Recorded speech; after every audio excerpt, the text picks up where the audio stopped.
This year, make your summer vacation the ultimate staycation with Contour TV from Cox. Stream on up to 5 devices at once with the Contour app, so there's no fighting over the TV. Plus, it's easy to binge through your watch list with all your favorites in one place, including live TV, on-demand, DVR recordings, and your favorite streaming apps like Prime Video, Peacock, and HBO Max. Want to skip the action? Just use your Contour voice remote to change channels, pull up a movie, get recommendations, and more. You can even check on your pizza delivery in the driveway without leaving your couch with Home Life HD cameras.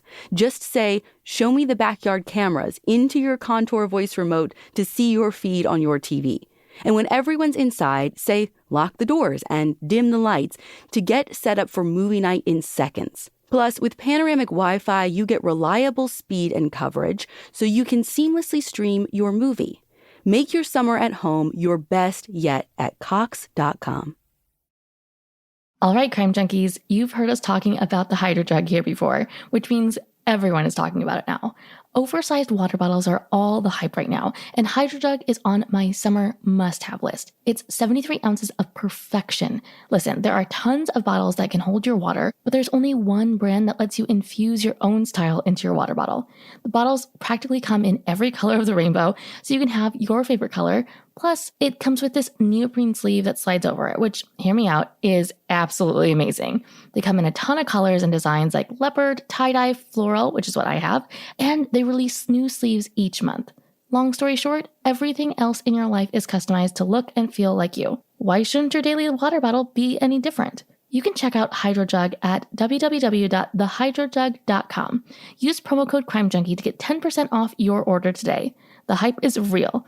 Hydro Jugs are game changers, not only for your summer style, but for being a little more healthy and hydrated. Again, use code CrimeJunkie at thehydrojug.com to get 10% off today and start hydrating in style.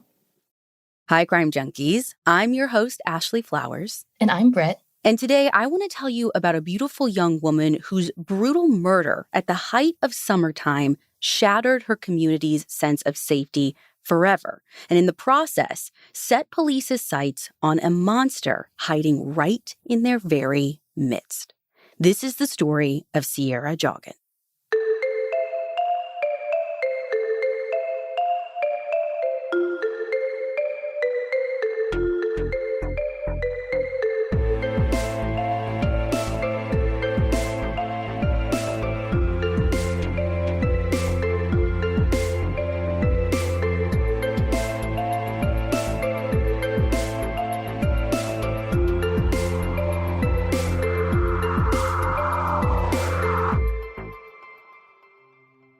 On the evening of July 19th, 2016, in Fulton County, Ohio, it's about 40 minutes away from Toledo, a young man named Josh Kolazinski is taking advantage of the warm summer night and going for a ride out in the country with his girlfriend, Sierra Joggin.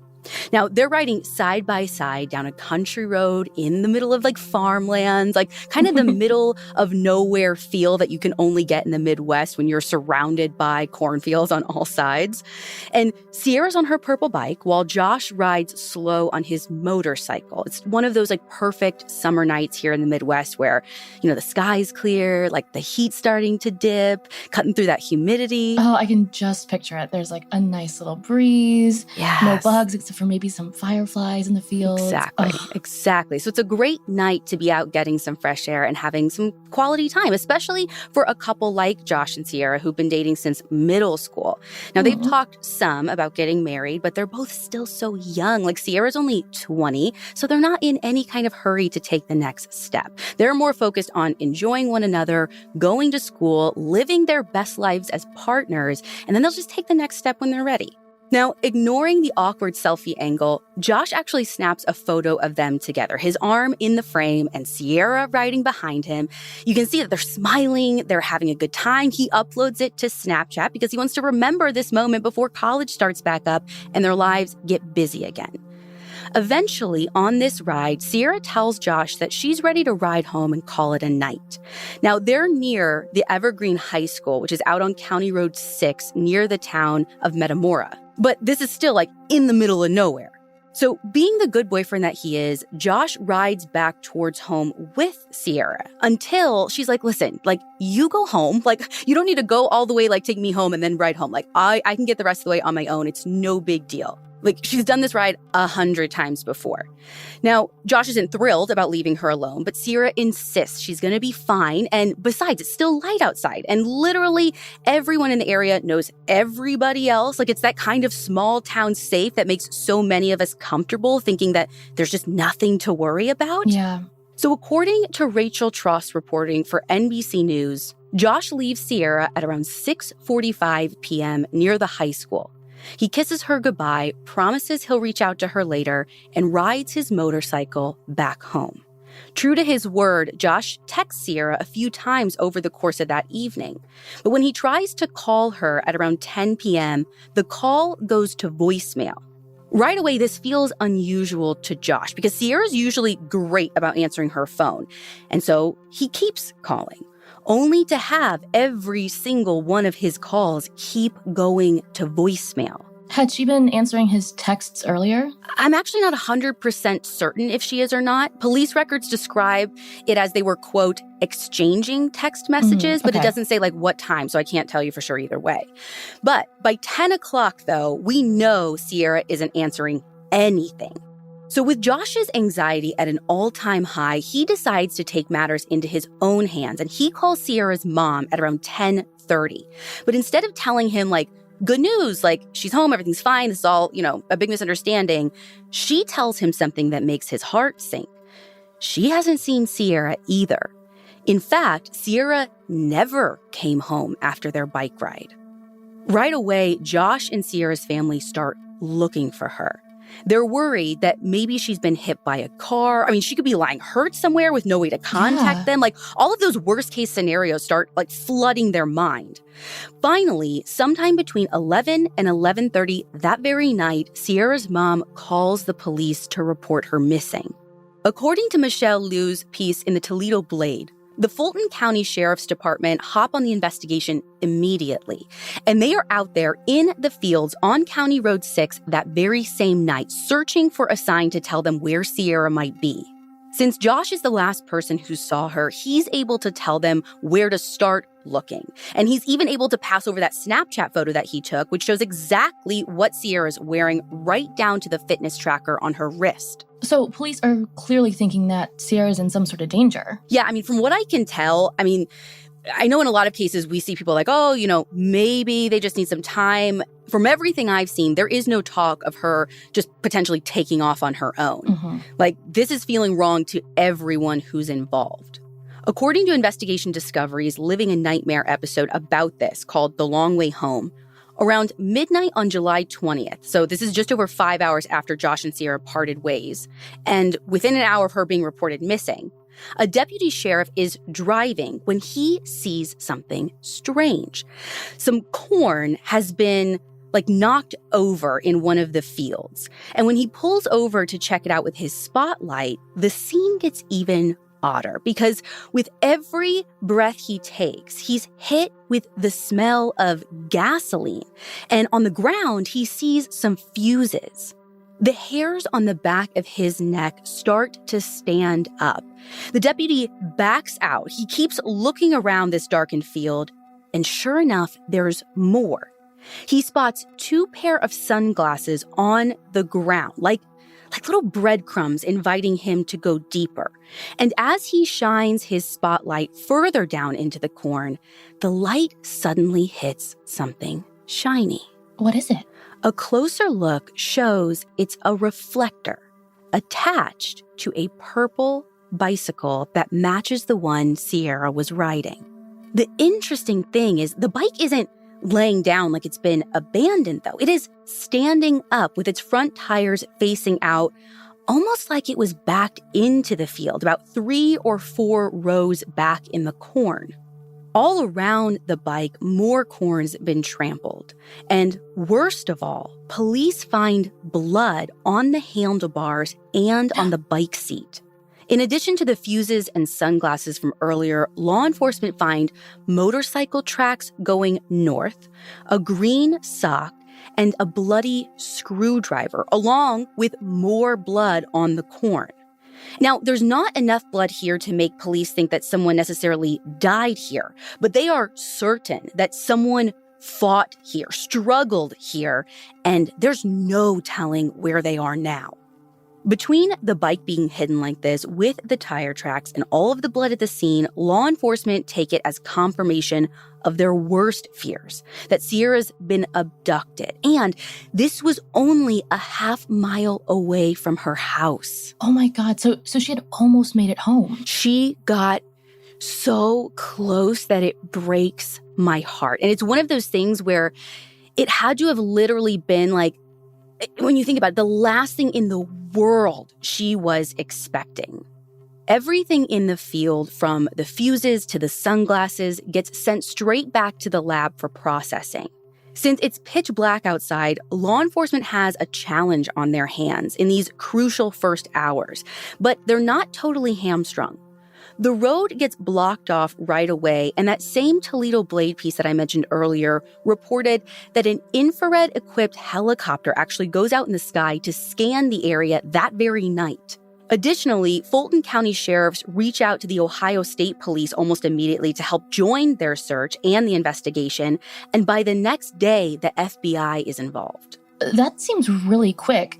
I mean, I feel like we usually don't hear FBI getting involved until much later in an investigation or when they know that the crime has crossed state lines or something. Well, when police pull Sierra's cell phone records, Rob Quinn reported for NewsHour that they see that on the night she vanished, Sierra's phone actually pinged up near the Michigan border, which is actually just a few miles away from where her bike was discovered.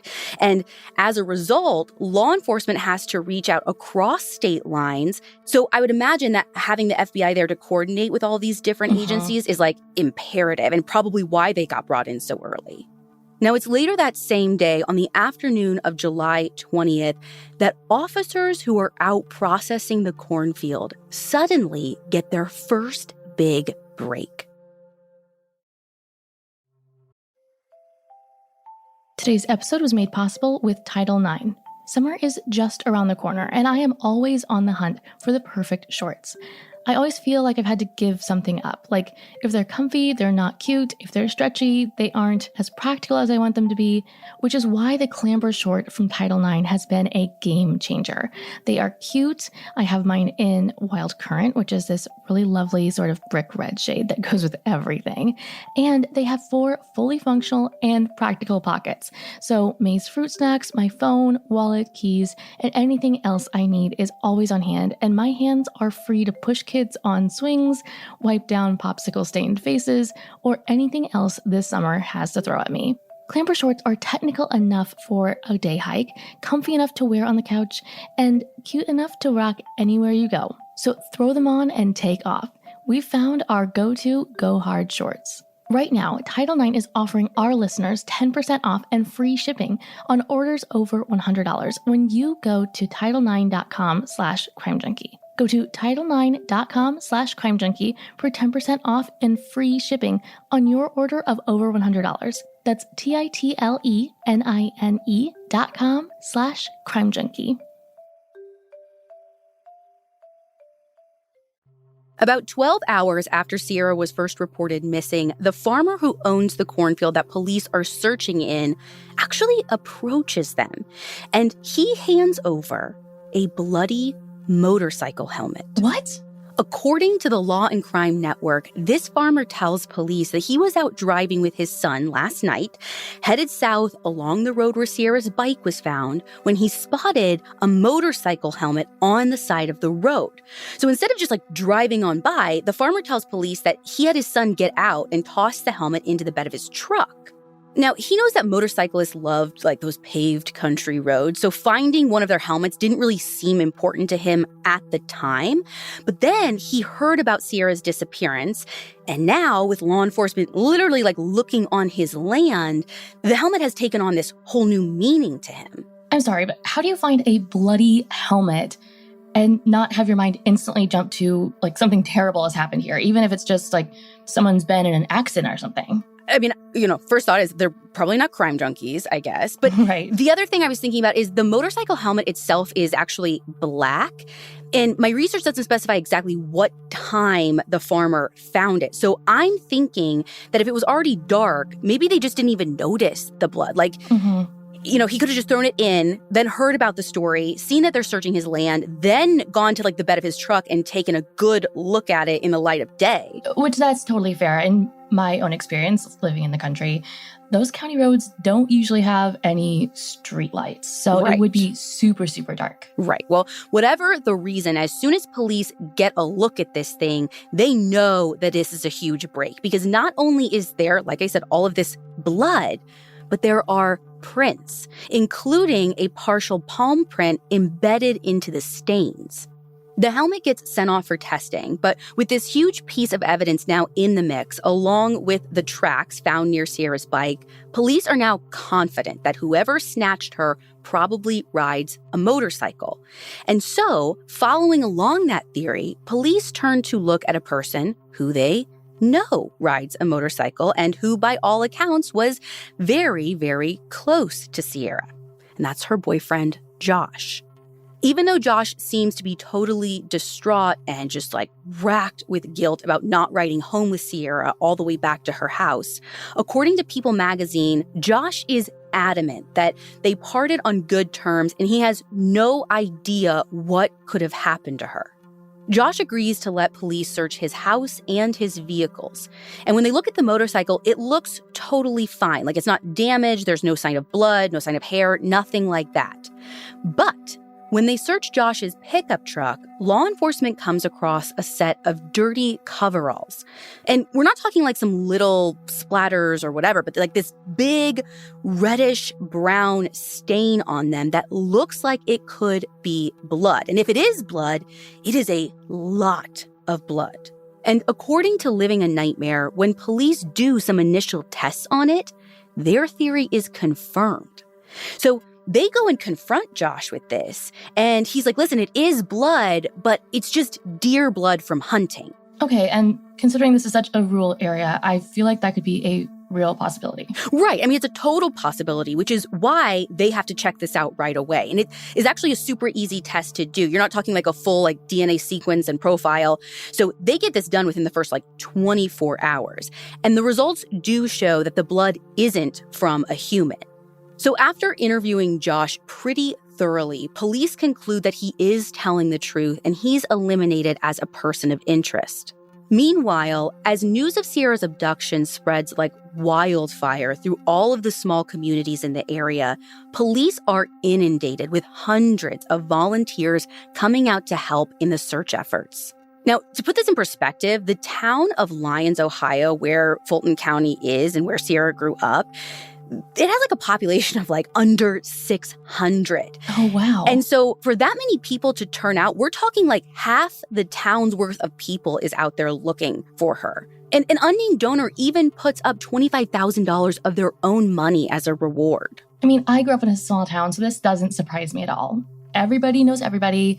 And if they don't know Sierra herself, then they probably, went to school with her mom's great aunt's dog groomer or something. It's just how small towns are. Right. And for police, the more boots on the ground, the better, especially in cases like this where the search area is so tricky. And the amount of volunteers out in the corn looking for her actually frees up more officers to canvass the people who live out there in the country. But hour after agonizing hour goes by without any trace of Sierra. It's 24 hours and then 36 hours. Each is more painful for her family than the last. And while this is going on, the crime labs are working overtime to get results back. And according to the police records, one of the first things to come back are results from both pairs of sunglasses picked up at the cornfield. They both come back with DNA evidence on them. One set of DNA belongs to Sierra, confirming one pair was hers. But the other pair shows DNA belonging to an unknown male who's not in their system. As the case makes national headlines in places like, it was on People magazine and Dateline, police decide to try something a little different, and they broaden their search to all of Fulton County, specifically to sex offenders and violent felons. Now, as they're going through the offender list, one name in particular jumps out to law enforcement right away. This man named James Dean Worley. According to CBS News, James is 57 years old, he's a convicted felon, and he lives just a few miles away from where police discovered Sierra's bike. And as police look closer at James's past, that's when they come across the details about what crime he had committed to get on this list of violent offenders in the first place. And it's that really makes him stand out, because the crime has some eerie parallels to Sierra's disappearance. This crime that first put him in the system goes back to July 4th, 1990, in another small town just outside of Toledo. That's when a 26-year-old woman named Robin Gardner decides to go out for a bike ride. She leaves her suburban neighborhood and bikes out into the farmland, heading west towards a nearby park. And before long, she hears this car coming up. Now, this is in the days before bike lanes, not even that rural country roads even have bike lanes still. So Robin doesn't think too much of it. And she doesn't even turn around to check and see, who's coming or how fast they're going. None of it. Not until it's too late. And suddenly this truck hits her, knocking her clean off her bike and into the ditch. Through her confusion and panic, Robin hears a man get out of the truck and ask if she's all right. And even though she's pretty shaken up by what just happened, she says, yeah, I'm fine. You're probably assuming it was some kind of terrible accident. But as Faith Karimi and Steve Visser reported for CNN, the man who hit her from behind shoves a screwdriver to her throat. And in a voice that will haunt her forever, he says, quote, "Do what I say or I'll kill you. I'm serious. I'll kill you." Oh my God. Robin's survival instincts kick into overdrive. And even though she does what he says and gets into his truck, she keeps fighting. This guy has handcuffs, and in that moment, Robin knows beyond a shadow of a doubt that she is fighting for her very life. The cold metal slaps around one wrist, and she's so scared she almost blacks out. But then, in the distance, Robin sees a motorcyclist coming down the road. So, screaming and struggling with all of the strength that she has left, Robin gets the driver's attention, manages to get out of the truck, and runs to the person on the motorcycle, pleading hysterically for help. That driver ends up taking her home, where Robin's mother immediately calls the police. When police go out to the field where Robin was attacked, incredibly, the guy in the truck is still there. What?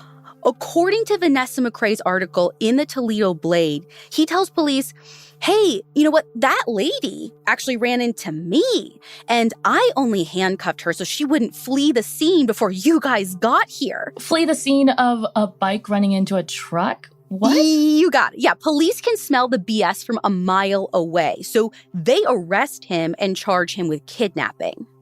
According to John Sewer's reporting for the Associated Press via the Journal News, James took an Alfred plea in that case, which our crime junkies will know means that he's not admitting guilt, but he was admitting that prosecutors had enough evidence to get a conviction. He was sentenced to 4 to 10 years in prison for abduction, but got out for good behavior in 1993 after only serving 3 years. Okay, so knowing all of this, police have to go talk to him right away about Sierra. Oh, yeah, they totally do, because they're thinking the exact same thing that you and I are, that all of this sounds way too familiar. So a group of 4 officers goes out to talk to James on July 21st. This is about 40 hours or so after Sierra was reported missing. And pretty much from the second they lay eyes on him, something about James starts setting off alarm bells in all of the officers. Now, James is pretty clearly irritated that they're even there. And just looking at him, police can see he's had a rough time recently. I mean, his legs are all bruised up, and he's got marks on his arms that look pretty fresh. Like, what kind of marks? Like scrapes, scratches, like bug bites? I don't know. The police records just say marks, but that's not even the most interesting part, because it's what James says that makes police side-eye him way, way more. This episode was made possible by Brooklinen. You guys, I am so close to being fully vaccinated, and I am ready to open up my home to all my guests soon. I can't wait to hug old friends that I haven't seen in quite literally a year, and I am rolling out the welcome mat Brooklinen style. I'm literally so jazzed that I bought all new sheets and all new towels for my guest room, so hopefully my friends and family never want to leave. Brooklinen works directly with manufacturers to make luxury available directly to you without the luxury markups. So you get their amazing array of products at reasonable prices. Give yourself the comfort refresh you deserve and get it for less at Brooklinen. Go to brooklinen.com and use promo code CrimeJunkie to get $20 off with a minimum purchase of $100. That's BROOKLINEN.com and enter promo code CrimeJunkie for $20 off with a minimum purchase of $100. That's brooklinen.com, promo code CrimeJunkie. So when law enforcement tell him that they're there searching for a missing woman, James actually tells them, and this is a direct quote, "I'm not out here killing chicks." No one has said anything about murder yet. Exactly. So police get his consent to search the house, which James is sharing with his elderly mom. And when they get to his bedroom, James does it again. Except this time, not only is he repeating that he hasn't killed anyone or has never killed anyone, he's also saying that he never raped anyone either. Which again, dude, like nobody mentioned anything about rape. We're here looking for a missing girl. These are all super weird things to just like drop into a conversation with law enforcement. So as you can imagine, all of the alarm bells in these officers' minds are like screaming at this point. Like they know in their gut that there's something seriously off about this guy. And then as they keep moving through the house, James puts himself there at the scene of Sierra's abduction. According to police records, James claims that he was riding in the area when apparently his motorcycle broke down. And he's mentions that he happened to have seen like two bicycles there in the cornfield instead of just the one. But police never found anything to indicate evidence of like a second bike, right? No, I think he's trying to like put someone else with her who was never with her. And that's not even all he has to say, because he informs police that they're probably going to find his fingerprints on her purple bike. Oh. He's just basically like, oh yeah, I mean, I touched it. And then he keeps talking. Like, this is total word vomit at this point. So remember all of that stuff police found with Sierra's bike? Yeah, there was like a screwdriver, the bloody helmet from the farmer, some fuses, and sunglasses, right? Right. So James is like, by the way, should let you know, I also lost some stuff in the cornfield. Specifically, I lost all of those things. Cool. Right. What's interesting is like police never released any of this to the public. Like you had to have either really lost those things or been the guy who was there and abducted her. Because all that they've told the media at this point is that they found signs of a struggle in the cornfield, but nothing about the things recovered, and definitely nothing about a bloody helmet. Or even if anything had been recovered, just a struggle. Exactly. There is only one way James could know any of this information. Right, he had to have been there himself. Right, which yes, he's admitting to, but I don't think there's a person out there who'd buy that this guy who has been convicted of kidnapping just happened upon a similar abduction scene while he was, mind you, holding a bunch of fuses and screwdrivers and stuff dangling out of his pockets as he's touching a bloody crime scene. No. But As if this isn't wild enough, according to Sean Hegarty's reporting for ABC 13 News, this guy has the audacity to demand police give him the motorcycle helmet back. Oh my God. Yeah, even though they feel confident with every instinct they've got that this is the man who snatched Sierra Joggin, police don't let on that they know, and they keep moving through the property. Now, James's workshop doesn't set off any alarm bells, but as soon as they get to the barn on his property, James immediately gets agitated. The barn's got dirt on the floor, and the dirt's been freshly raked, as if someone might have been trying to hide something. As police start moving bales of hay around, they find a green box wrapped in chicken wire. At first glance, it looks like the kind of thing that you'd expect in a barn, like just a wooden crate for transporting animals, different things around, whatever. But when they open the lid, any thoughts of this being a legit piece of farm equipment vanish. According to David J. Core's piece in the Fulton County Expositor, police find bondage restraints, adult diapers, white tube socks, sex toys, latex gloves, lingerie, zip ties, duct tape, and several pairs of women's underwear. Like, it's already concerning to find this stuff in such an unusual spot, but beyond that, one of the pairs of underwear is bloody. Oh my God. With dread for Sierra's safety growing in their minds, police ask James about the stuff in the box. And his answer chills police to the bone because he calls it, quote, girlfriend stuff. And he denies having any underwear and starts raving. And this is the point where he starts going off and shutting down the consented search, almost trying to say that the officers are trying to kink shame him and, they're just judging him for things. And he's like, you've seen enough at this point. Now, they know this is their guy. So they, consented search is over. They can't do any more, but they're definitely not going to leave James alone. They take him down to the station for questioning, promising that they're going to come back to the barn and finish what they started, this time with a warrant. I mean, at this point, are they thinking that Sierra could still be alive? I think they're trying to find that balance between being hopeful and being realistic, right? Because, this guy's clearly a scumbag with a history. But without finding Sierra on his property, alive or dead, they're just holding out hope that she can still be rescued at this point. So that same night, armed with the full powers of a warrant, law enforcement returns to James's barn. And what they find next shakes even the most hardened officers right down to their very core. Hidden behind some more hay bales in James's barn, police come across a secret room. Even though it's a warm July night, every single person in there feels chills run down their spine as they take in what they're seeing.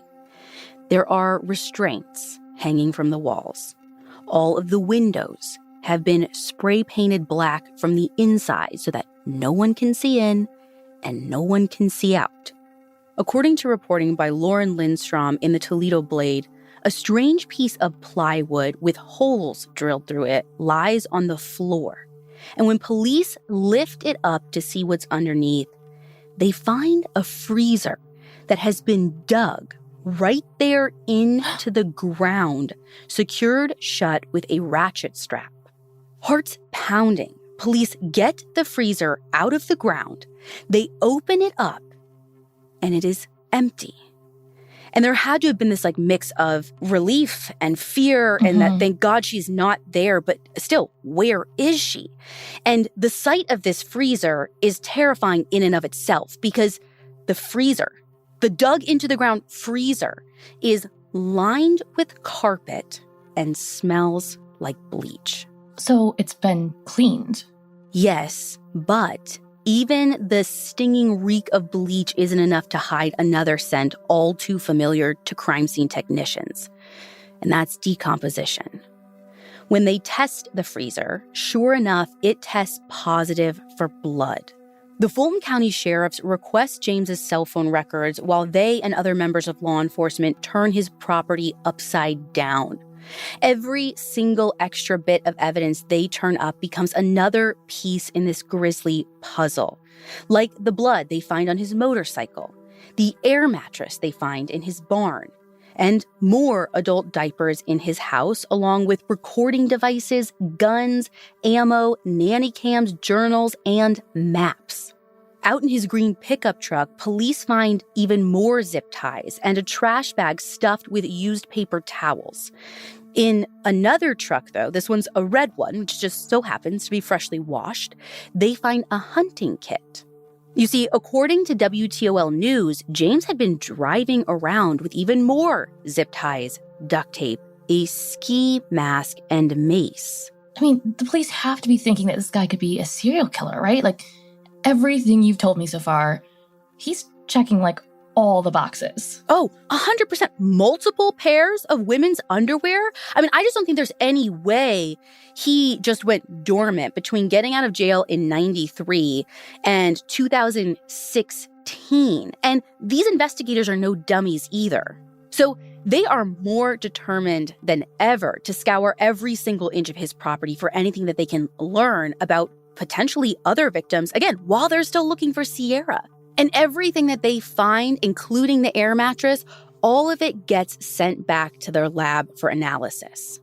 James Worley is arrested on July 22nd, 3 days after Sierra's disappearance, and he's charged with 1 count of abduction. But later that very same day, Sierra is found. This podcast is sponsored by BetterHelp. Is there something in your life that's interfering with your happiness or achieving your goals? For me, it's been just a general lack of human connection and interaction recently. And it's important that I have an outlet to reach out and talk, which is why I love BetterHelp. It's not a crisis line or self-help. It's professional counseling done securely online with a wide range of expertise that, for me and a lot of other people, just aren't available locally. BetterHelp will assess your needs and match you with your own licensed therapist that you can start communicating with in under 48 hours. Plus, you can log in at any time and message your counselor and receive thoughtful and timely responses. It's more affordable than traditional offline counseling, and financial aid is available as well. BetterHelp wants you to start living a happier life today. Visit betterhelp.com/crimejunkie. That's BetterHelp, and join the over 1 million people who've taken charge of their mental health with the help of an experienced professional. In fact, so many people have been using BetterHelp that they are recruiting additional counselors in all 50 states. Special offer for Crime Junkie listeners. Get 10% off your first month at betterhelp.com/crimejunkie. That's 10% off your first month at betterhelp.com/crimejunkie. A farmer calls police after spotting an unusual mound of dirt in a field out on County Road 7, just a few miles away from James's house. Below a hastily dug, shallow grave, they discover what they've spent the past 3 days so frantically searching for. But they were too late to save her. I mean, everything about this, it goes beyond just that, like, one-time chill down my spine. It makes me want to look over my shoulder again and again, honestly, for the rest of my life, to make sure the monster who did this isn't hiding right behind me, almost in plain sight. I mean, it's kind of one of those things that you just think doesn't happen in real life. I mean, like, surely there were signs, right? Like, we should have been able to stop this before it got to a carpeted freezer dug into the ground. And we should have, because after James is arrested, it comes out that he told his freaking therapist that he learned from his first conviction. And he said that he was going to bury the next one. Oh, so, like, not I learned what I did was bad and I'm going to do better now, but like... Or I learned why I do it and I'm coping with whatever. No. But when he said I learned to do better, I mean learn to do crime better. Yeah, I learned to, like, not let the victims survive. So I don't know. This is what I don't know. Obviously, like, not a trained therapist over here, but I thought, like, if they're making comments like this, if you're making comments that are a threat to yourself or to other people, that it has to get reported. And I don't know. Well, and you also wonder, like, if the therapy was, like, court-ordered because of his conviction, if that would then, like, require even more reporting. I mean, I don't know. And I get it, like, because you want people to be completely honest with your therapist. And I don't know if they're only allowed to say some things if you make, like, specific threats against specific people. But to me, a guy who's, like, convicted of kidnapping someone is then telling his therapist, like, learn my lesson, never gonna let them... Next time I get...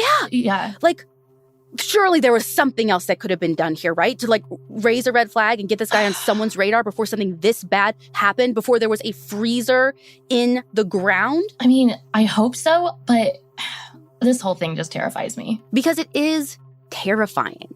Now, Sierra's body is taken for autopsy, and over the next couple of weeks, while they wait for the coroner's report, police continue searching James's property for evidence of other victims. Because like we said, this doesn't feel like a one-off thing. I mean, he proved that he tried it before, and many, many years have passed. Again, you don't dig a freezer into the ground overnight. And while they don't find any human remains out there, they are able to continue building their case against him for now Sierra's murder. And they are able to upgrade the charges to aggravated murder and not just abduction. Now, he's already admitted to being out in the field where Sierra was abducted, but his cell phone records show that he stayed there for almost 2 hours that night. And the records also put him right near where Sierra's body was eventually found. Interestingly, when they search James's computer, it shows him looking for things like hog-tied teen, gag, rape, and helpless, all fantasies of total control. Most damning of all, Sierra's DNA shows up all over James's stuff, like on some duct tape, the air mattress, one of the pairs of underwear that he had, the motorcycle helmet, and on a handcuff key from James's keyring. When the autopsy results finally come back around the middle of August, they show that Sierra suffered blunt force trauma consistent with being hit by a motorcycle helmet, and that she actually died of asphyxiation from something being shoved in her mouth. So, do you think he meant to kill her that way, or do you think it was an accident? Like, obviously, I think he planned to kill her all along, but...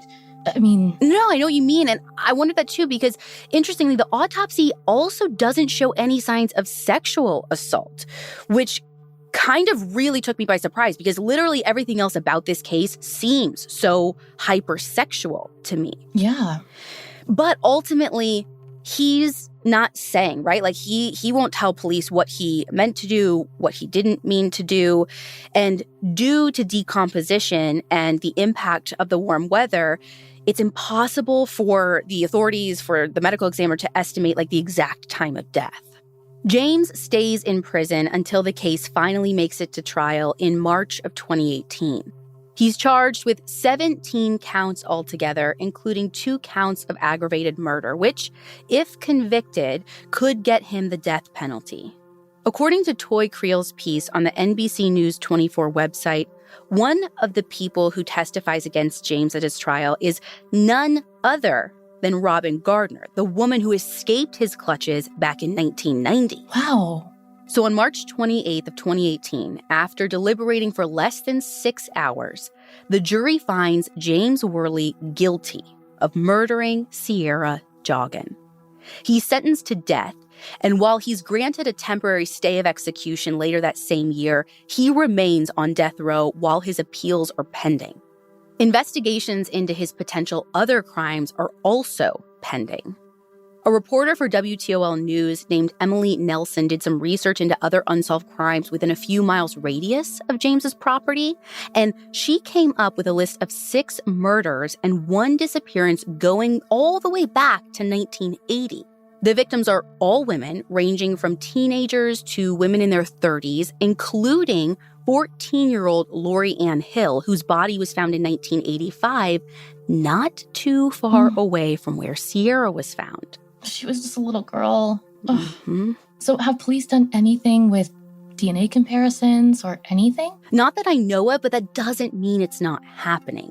Even though James has never been charged in connection with any of these crimes, considering his profile, again, the blood in the barn, the freezer, all of it, police are still looking at the very real possibility that this man spent, almost 40 years using this area as his hunting ground, preying on innocent women and girls when the corn was high enough to conceal his terrible deeds. In August of 2020, the Fulton County sheriffs and the FBI excavated some of James's old property, but nothing seems to have been disclosed yet about what they did or did not find on his property. In the midst of their grief, Sierra's family has taken it upon themselves to try and prevent another innocent person from meeting the same fate. Bolstered by Sierra's memory, they advocate for the state of Ohio to create a violent offender database, which they believe would have led police to James sooner and maybe even have brought Sierra back alive. Wait, I thought you said that police found his name because he was a convicted felon. They did. So this was a new thing that I learned. As I understand it, James didn't show up on the list that they searched immediately, like the night that they searched for Sierra, because he's not a registered sex offender. Like, we have a list to show you all of those people right away. But he wasn't a sex offender because the case before this was just kidnapping. So I think they had to start pulling all of the names of people in the area who were committing violent crimes or had, like, one by one, which is a really long process. Like single pulls. Yeah, not like one compiled list. Right. So her family is saying if this violent offender list existed at the time, it could have been searched right away. Mm-hmm. And maybe that very night we could have gone to his house. We could have seen that it was a similar crime and potentially saved her. Yeah, that makes sense.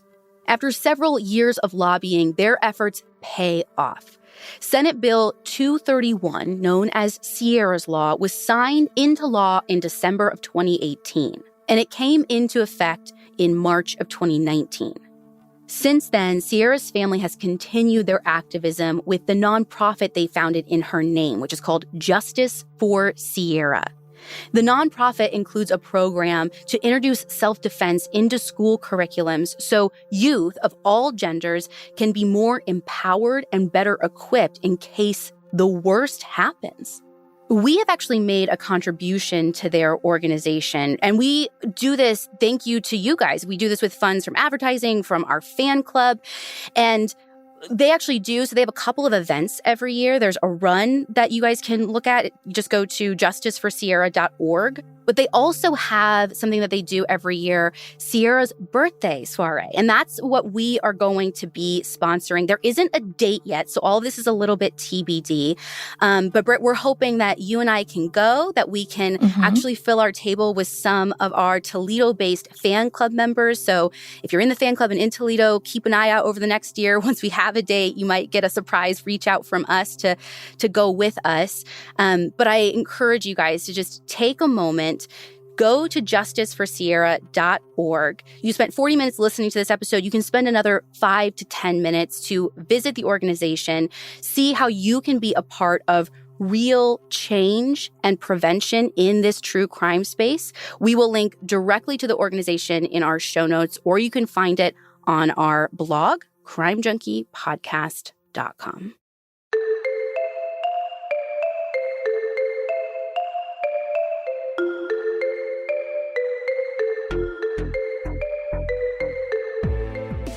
Don't forget to check out justiceforsierra.org. That's linked out in our show notes. And you can find all of the source material for this episode on our website, crimejunkiepodcast.com. And be sure to follow us on Instagram at crimejunkiepodcast. We'll be back next week with a brand new episode.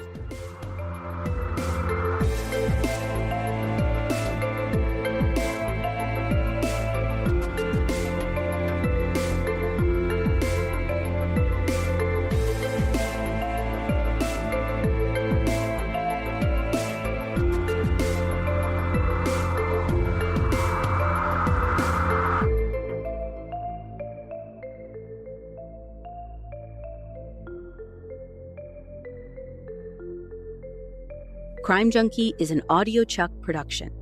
So, what do you think, Chuck? Do you approve?